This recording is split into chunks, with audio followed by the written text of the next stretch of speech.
Hi, welcome to A Foreigner in the Philippines. I can't help but notice that there are other incredibly heartwarming stories that show human kindness on Facebook. These are on Facebook.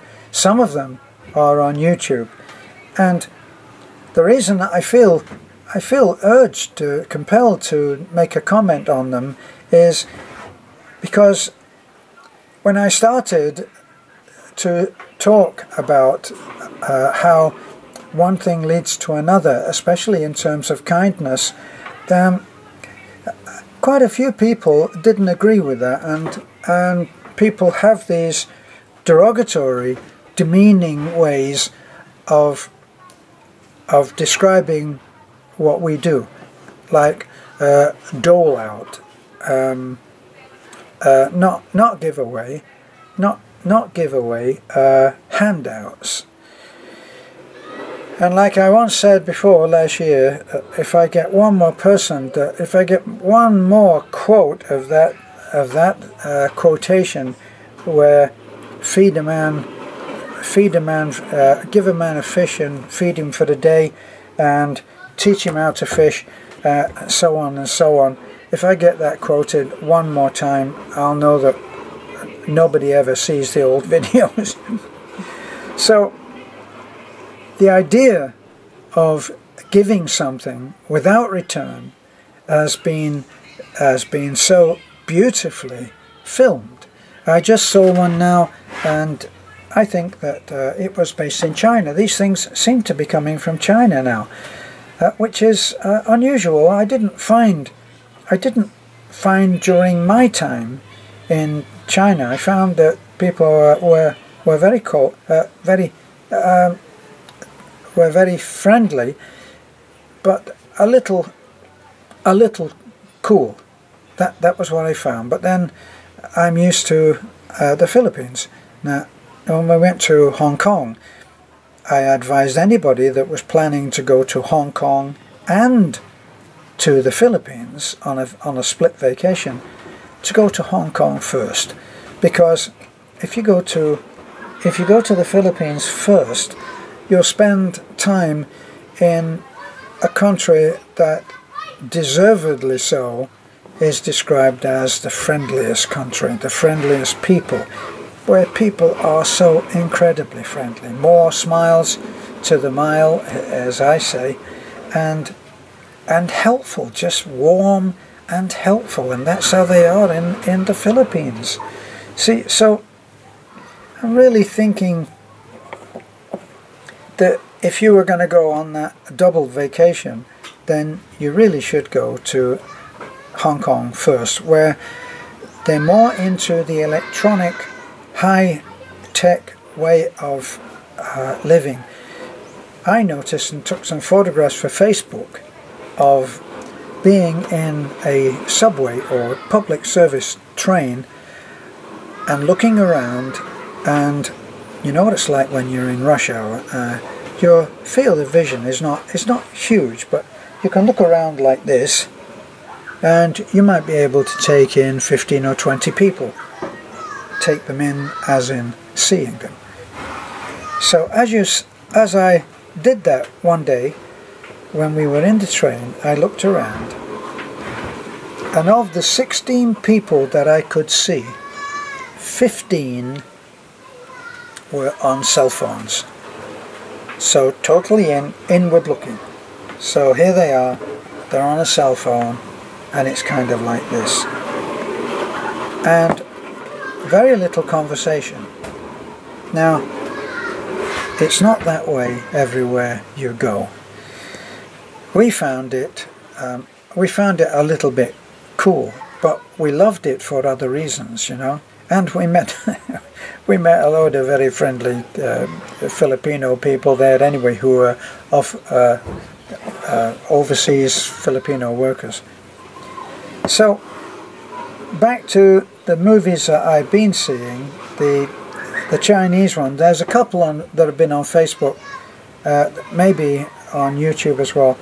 The one where there's a little boy, looks about 6 or 7, and he's cooking for 3 or 4 other children. They all look Chinese, could be other races, but anyway, they're all Asian.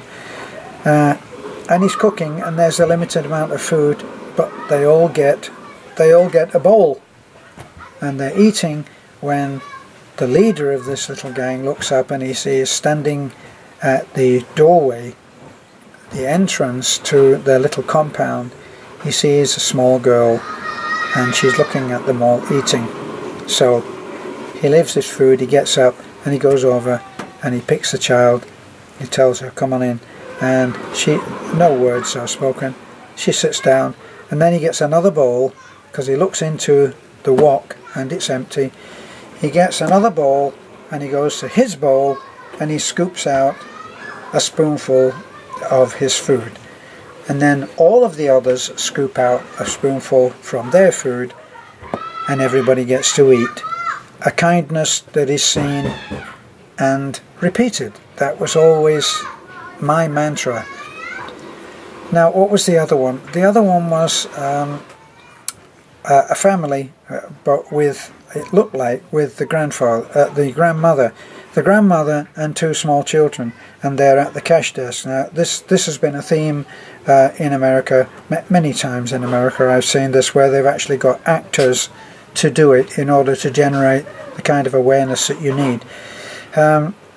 So what actually happened here was that the grandma got to the cashier, and she didn't have enough for the cake. So it was a cake, a round cake like this. Standing behind them is a young man. The young man listens. He listens to all of this, and the grandmother says, I'm sorry, can you take back the cake? And the little girl says, we should have the cake, it's a birthday cake. So, what happens is, of course, that the young man lets the family go, he buys the cake, and then he rushes out and he stops the grandma and says, this is for you. And she said, I can't accept that. Well, after a while, he tells a story where the same thing happened to him, and what he was doing was paying it forward. And he said to the little girl, I want you to have this, and I want you to promise me that if ever it comes a time when you could help someone in this way, that you'll do it. And of course, the little girl says yes. But the final thing at the end of it was that the little girl was already doing something that was good, because the birthday cake was for her grandfather. And at the end of it, at the end of this little movie, it showed the pebbles in a pond and the swirling concentric circles and how they converge and affect each other, which was always my way of describing the way that a kindness which is seen to be happening is more than one kindness. There is the person who is receiving, now that's one kindness. There's the person who is giving, and that's another aspect of kindness. And then there are the people who are onlookers to this act of kindness being done. And that's like a third way of looking at the act of kindness and how it influences people. I've had people who have written to me and said, seeing how some of the small things that you've given away, like pencils at school, pencils to children, and they've been so delighted to get a pencil, for goodness sake, and they've said, it made me think that maybe I could do something like that, which that's the third viewpoint of kindness, that of seeing a good deed done and thinking that you could do that. Because so often we see these huge things that people have done, where they set up a food bank and got a huge, I don't know, a huge storeroom and filled it with rice, and they give rice out to hundreds of people, and it's overwhelming. How many people have the wherewithal to be able to do that? But doing one thing, being kind to one person, that we can all do. Being kind to yet another one person, we can all do that. If you've enjoyed this, please like, comment, subscribe. Thank you, and bye for now.